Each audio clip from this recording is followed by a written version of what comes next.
Perhaps this softer language, just hearing you describe it, from the president in South Korea is an acknowledgement that all this sabre-rattling talk from him previously, threatening fire and fury, etc., toward Pyongyang, may well energise his core supporters here in the United States, but it makes regional allies like Japan and South Korea nervous. Now, I'm not sure it's a change in policy. The policy itself is difficult to divine at times these days, but it's certainly a marker that the US does have a diplomatic capability when it comes to solving this issue, as well as a military one.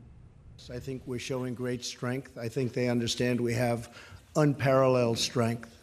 We have many things happening that we hope. In fact, I'll go a step further. We hope to God we never have to use.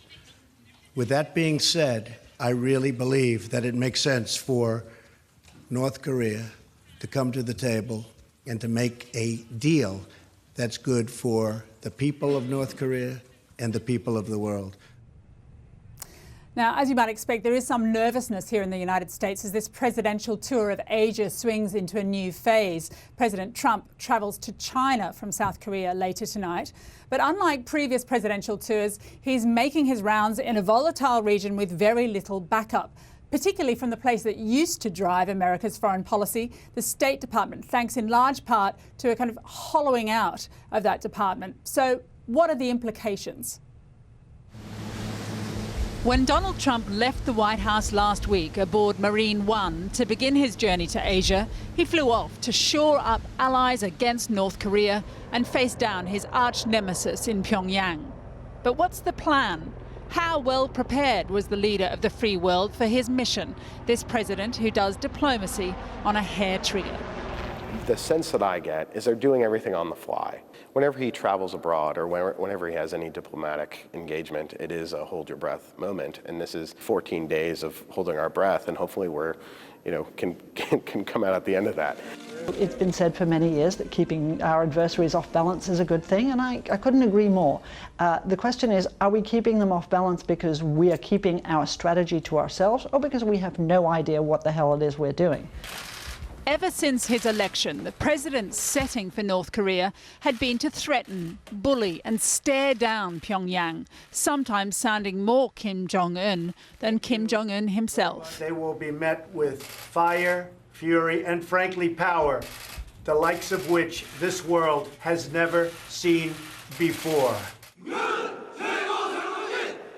Such hot talk and aggressive tweets prompted warnings from observers of a potential miscalculation that could ensnare allies and enemies alike in an unnecessary war. Because I think the North Koreans are actually divorced from reality, and that the only thing that will prompt Kim Jong-un to action is if he believes that his regime is under threat. And I don't think he has the ability to gauge what is true and what is untrue. The North Koreans are not so stupid as to just sit back and say, well, we're just going to read Trump's tweet, and that's how we know what the United States is going to do tomorrow.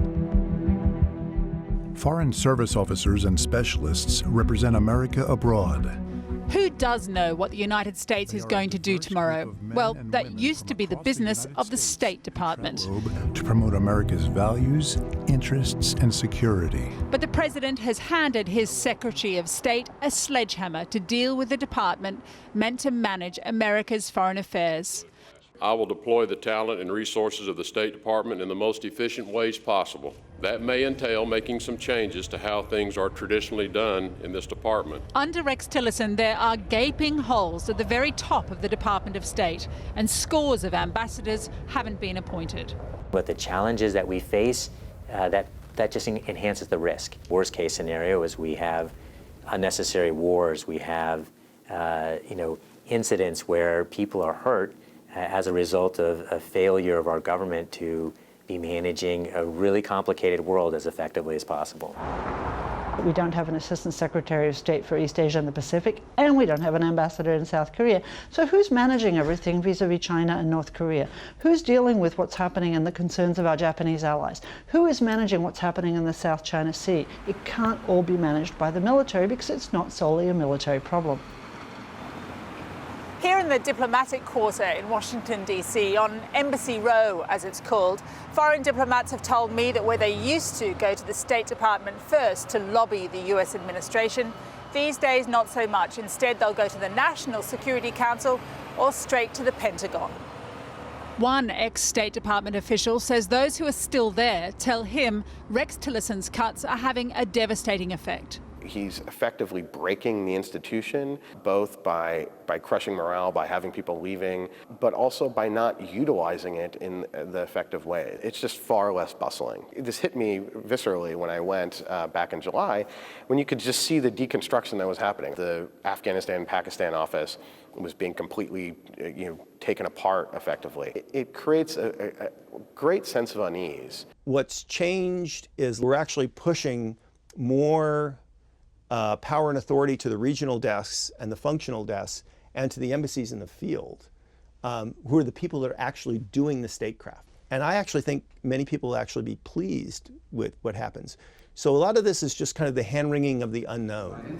The department's fate is intertwined with that of Rex Tillerson. Address the main headline of this story that you called the president a moron. And as he confessed when it was thought he might lose his job, reportedly for calling Donald Trump a moron, he serves at the pleasure of the president. I serve at the appointment of the president, and I'm here for as long as the president feels I can be useful to achieving his objectives. Your State Department still has some unfilled positions. What the secretary is learning is that no matter who you are, the president knows best. Yeah, the one that matters is me. I'm the only one that matters, because when it comes to it, that's what the policy is going to be. Obviously, it causes our allies to question us because they're not sure what we mean, what we don't mean, and whether we'll deliver when we speak. You know, if Rex Tillerson says A, is A going to happen, or is Donald Trump going to tweet out, nah, it's B? It's almost as though President Trump has put his State Department into storage. The only statecraft necessary, it seems, is his craft, his enormous deal-making talents. In Washington, they used to build monuments to the country's chief diplomats. Founding father and the first Secretary of State, Thomas Jefferson, stands tall still, watching as the horizon narrows for American power abroad.